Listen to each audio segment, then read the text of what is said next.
അമേരിക്കയുടെ F-35 യുദ്ധവിമാനം 7 കാണാതായത് America സ്ഥിരീകരിച്ചു. ഏറ്റവും ഒടുവിലാണ് പെൻറ്റഗൺ ഈ വിഷയവുമായിട്ട് ബന്ധപ്പെട്ടൊരു സ്ഥിരീകരണം നൽകുകയും അത് അന്താരാഷ്ട്ര മാധ്യമങ്ങൾ പ്രാധാന്യത്തോടു കൂടി റിപ്പോർട്ട് ചെയ്യുകയും ചെയ്തത്. ഒറ്റപ്പെട്ട രീതിയിൽ 1, 2 എന്ന തരത്തിലൊക്കെ മിഡിൽ ഈസ്റ്റിൻ്റെ ഭാഗങ്ങളിൽ അഥവാ ഓർമുസ് കടലിനോട് ചേർന്നോ ഇറാൻ്റെ അതിർത്തി ചേർന്നോ ആണ് കാണാതാവുന്നത്, അപ്രത്യക്ഷമാകുന്നു എന്നുള്ളതാണ്.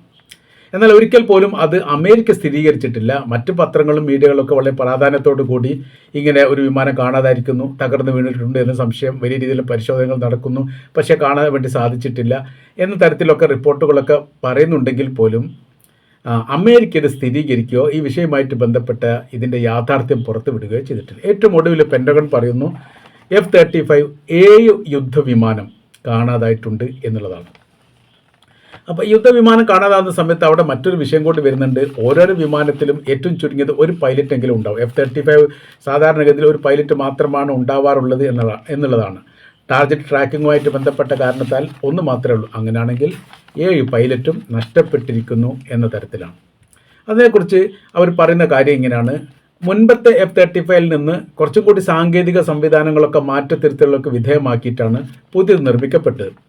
F-35 സാങ്കേതികമായിട്ട് ബന്ധപ്പെട്ട തകരാറുണ്ട് എന്നാണ് ഇപ്പോൾ ഏറ്റവും ഒടുവിലത്തെ സ്ഥിരീകരണം. ഇതിൻ്റെ പ്രോഗ്രാമിലെ TR-3 എന്ന് പറയുന്ന സോഫ്റ്റ്വെയർ അപ്ഡേറ്റിലും റഡാർ സിസ്റ്റത്തിലും പ്രശ്നങ്ങൾ ഉണ്ടായതായിട്ട് പിന്നീട് കണ്ടെത്തുകയും ചെയ്തു.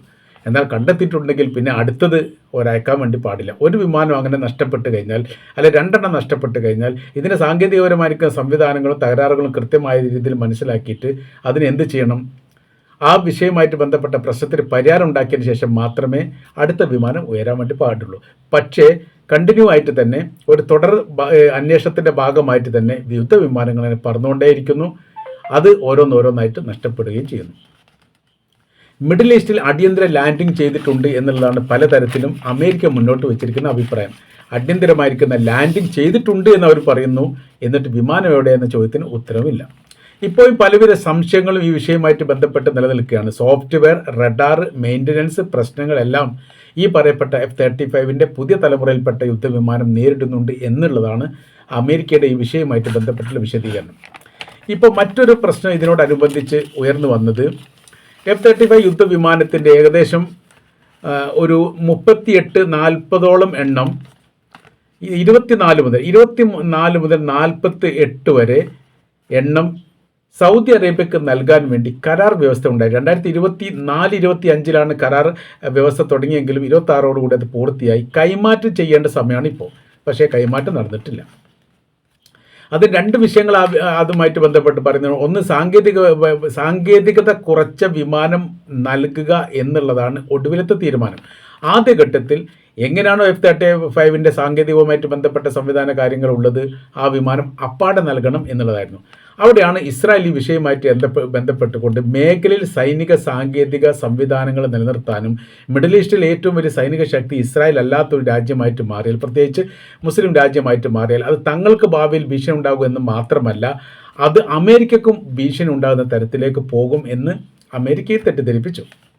അങ്ങനെ ഈ കാര്യത്തിൽ നിന്ന് ഇസ്രായേലുമായിട്ട് ഉടക്കാൻ വേണ്ടിയിട്ട് ഏതാണെങ്കിലും അമേരിക്ക തയ്യാറാവില്ല. അമേരിക്കയുടെ കൈവശത്തിൽ നിലവിൽ 39 മുതൽ 45 വരെ F-35 യുദ്ധവിമാനങ്ങളുണ്ട്. അതിൻ്റെ സാങ്കേതിക മികവുള്ളതാണ്. അതിന് പ്രശ്നകാര്യങ്ങളൊന്നുമില്ല. അതവർ പറത്തിയിട്ട് പല പരീക്ഷണം നടത്തിയിട്ടുണ്ട്, പല ആക്രമണം നടത്തിയിട്ടുണ്ട്. അഥവാ ഇറാനിലേക്ക് പോലും പ്രവേശിക്കപ്പെട്ടിട്ടുണ്ട് എന്നാണ് പറയുന്നത്. ഗസയിൽ ഏതായാലും പ്രവേശിച്ചിട്ടുണ്ട് എന്ന് പറയപ്പെടുന്നുണ്ട്. അപ്പോൾ അവരുടെ ഇസ്രായേലിൻ്റെ കൈവശത്തിലുള്ള F-35 യുദ്ധവിമാനത്തിന് പ്രശ്നങ്ങളൊന്നുമില്ല. എന്നാൽ അമേരിക്ക മിഡിൽ ഈസ്റ്റ് കേന്ദ്രീകരിച്ച് ഉപയോഗിക്കുന്നതിൽ പ്രശ്നങ്ങളുണ്ട് എന്ന് പറഞ്ഞാൽ അത് അങ്ങനെ വിശ്വസിക്കാൻ വേണ്ടി പറ്റില്ല എന്നുള്ളതാണ് പല മീഡിയക്കാരുടെ അഭിപ്രായം. എന്തോ ഒരു കള്ളത്തരം അതിൽ ഒളിഞ്ഞു നിൽക്കുന്നു എന്നാണ് മനസ്സിലാക്കാൻ വേണ്ടി പറ്റുന്നത് എന്നിടത്തേക്കാണ് കാര്യങ്ങൾ പോകുന്നത്. പൈലറ്റുമായിട്ട് ബന്ധപ്പെട്ട കാര്യത്തെക്കുറിച്ചിട്ട് പിന്നെ അന്വേഷണം നടത്തിയിട്ടുണ്ട് എന്നല്ലാതെ ഇപ്പോഴും അത് കൃത്യമായ രീതിയിൽ കാണാൻ വേണ്ടി സാധിച്ചിട്ടില്ല. അപ്പോൾ ഈ കാഴ്ചയിൽ കുടുങ്ങാത്ത റഡാർ സംവിധാനത്തിലോ അല്ലാതെയോ മനസ്സിലാകാത്ത മറ്റേതെങ്കിലും യുദ്ധവിമാനത്തിന് സമാനമായിരിക്കുന്ന നിർമ്മിതി ഇറാൻ്റെ കൈവശത്തിൽ ഉണ്ട് എന്ന് സംശയിക്കുന്നു. ആകാശത്ത് നിന്ന് വെച്ച് നിരീക്ഷണം നടത്തിയിട്ട് മനസ്സിലാകാത്ത നിർമ്മിതി കൊണ്ട് ഒരുപക്ഷെ ഇതിനെ തകർക്കുകയോ അതല്ലെങ്കിൽ വഴിതെറ്റിച്ച് വിടുകയോ അതല്ലെങ്കിൽ അപകടത്തിൽപ്പെടുകയോ എന്തോ ചെയ്തില്ല. അപകടത്തിൽപ്പെടുക എന്ന് പറഞ്ഞാൽ ഏതെങ്കിലും ആയക്കടലിലൊക്കെയാണ്, കടലുമായിട്ട് ബന്ധപ്പെട്ടതാണെങ്കിൽ അപകടത്തിൽപ്പെടാനുള്ള സാധ്യത. കാര്യം എന്ന് പറഞ്ഞാൽ വലിയ രീതിയിലുള്ള പരിശോധനയും നിരീക്ഷണവും അമേരിക്ക നടത്തിയിട്ട് അവർക്കത് കണ്ടെത്താൻ വേണ്ടി സാധിച്ചിട്ടില്ല. അതാണ് അതിൻ്റെ ഒരു വശം. ഇനി മരുഭൂമി പ്രദേശത്താണെങ്കിൽ ആളൊഴിഞ്ഞ മരുഭൂഭാഗത്തിൻ്റെ ഏതെങ്കിലും അറ്റം ചോർന്ന് കൊണ്ടായിരിക്കും തകർന്നിട്ടുണ്ടാവാൻ സാധ്യതയുള്ളത്. അതല്ലാതെ മറ്റേതൊരു ഭാഗത്താണ് റഡാർ സംവിധാനത്തെ കവച്ചു വെട്ടിച്ചിട്ടാണ് ഇത് പോകുന്നത് എങ്കിൽ ഇതിനെ പ്രതിരോധിക്കാനുള്ള സംവിധാനം ഇതിനേക്കാൾ ശക്തിയുള്ളതായിരിക്കാൻ സാധ്യതയുണ്ട്. അഥവാ യുദ്ധവുമായിട്ട് ബന്ധപ്പെട്ട് അമേരിക്ക ഇപ്പോൾ ലോകത്തോട് പറയുന്നതിൽ 10% പോലും യാഥാർത്ഥ്യമില്ല, കള്ളത്തരവും പൊള്ളത്തരവും മാത്രം തന്നെയാണ് പറയുന്നത്. അതുകൊണ്ടാണ് അമേരിക്ക വിശ്വസിക്കാൻ പറ്റില്ലെന്ന് ഇറാൻ ആവർത്തിച്ച് പറയുന്നത്. ഏതാണ് സത്യം പറയുന്നത്, ഏതാണ് കളവ് പറയുന്നത് എന്നുള്ളത് കൃത്യമായി മനസ്സിലാക്കാൻ വേണ്ടി സാധിക്കുന്നില്ല. അതിനാൽ അതിൻ്റെതായിരിക്കുന്ന പ്രയാസങ്ങൾ ഉണ്ടാകുന്നു എന്ന തരത്തിലേക്ക് കാര്യങ്ങൾ പോകുന്നു. ഇസ്രായേലിൻ്റെ കൈവശത്തിലുള്ള 45ഓളം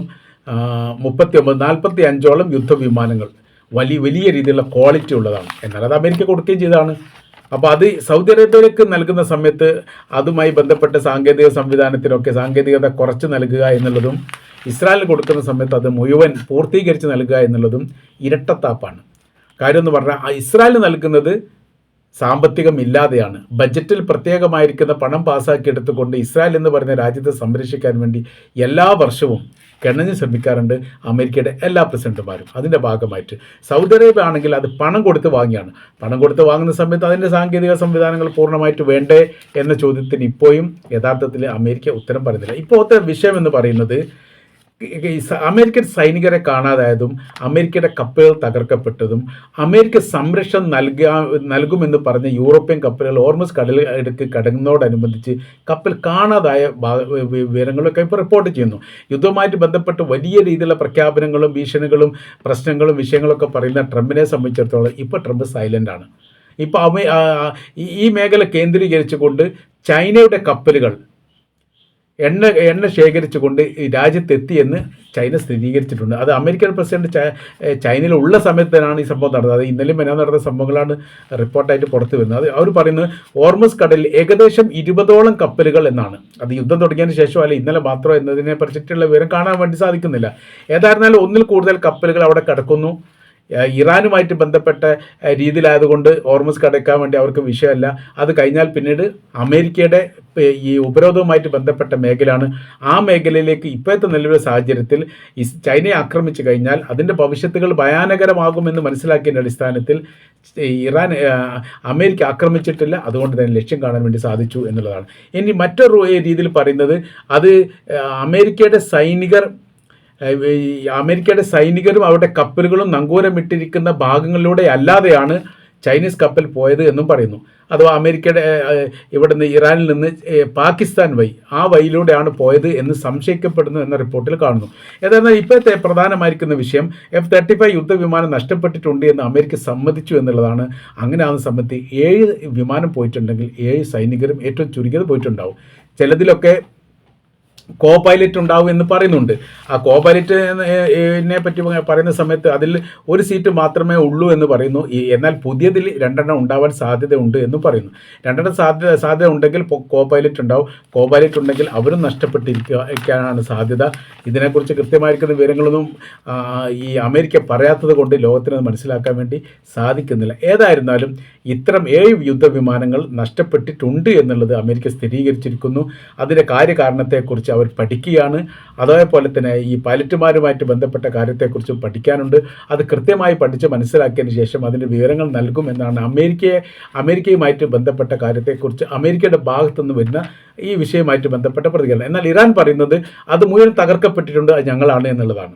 പല മേഖല കേന്ദ്രീകരിച്ചുകൊണ്ട് വളരെ കൃത്യമായ രീതിയിൽ സാറ്റലൈറ്റ് ചിത്രങ്ങൾ വഴി ആകാശത്തിലൂടെ അവരിങ്ങനെ പറന്നു നടക്കുന്ന സമയത്ത് തങ്ങൾക്ക് തകർക്കാൻ വേണ്ടി സാധിച്ചിട്ടുണ്ട്. എങ്ങനെയാണോ വെനിസുലയിൽ അമേരിക്ക അവിടുത്തെ പ്രസിഡന്റിനെ തട്ടിക്കൊണ്ടുപോകാൻ വേണ്ടി ആകാശയുദ്ധം ഉപയോഗിച്ചത്, അതായത് തലച്ചോറിനെ മുട്ടിക്കുന്ന രീതിയിലുള്ള ഒരു പരിപാടി, പരസ്പരം അങ്ങോട്ടും ഇങ്ങോട്ടും കൺഫ്യൂഷൻ ആക്കും. എവിടെ നിന്നാണ് ഈ അക്രമം വരുന്നതെന്ന് കൃത്യമായ രീതിയിൽ പറയാൻ ആർക്കും മനസ്സിലാകാത്ത രീതിയിൽ കൺഫ്യൂഷനാക്കുന്ന തലച്ചോർ മുട്ടിക്കൽ പരിപാടിയാണ് ഹോർമുസ് കടൽ കേന്ദ്രീകരിച്ചുകൊണ്ട് ഇറാൻ നടത്തിയത്. അതിൽ മുഴുവൻ തങ്ങൾക്ക് വിജയം ഉണ്ടാക്കാൻ വേണ്ടി സാധിച്ചിട്ടുണ്ട് എന്നാണ് ഈ വിഷയവുമായിട്ട് ബന്ധപ്പെട്ട് ഇറാൻ അവകാശപ്പെടുന്നത്.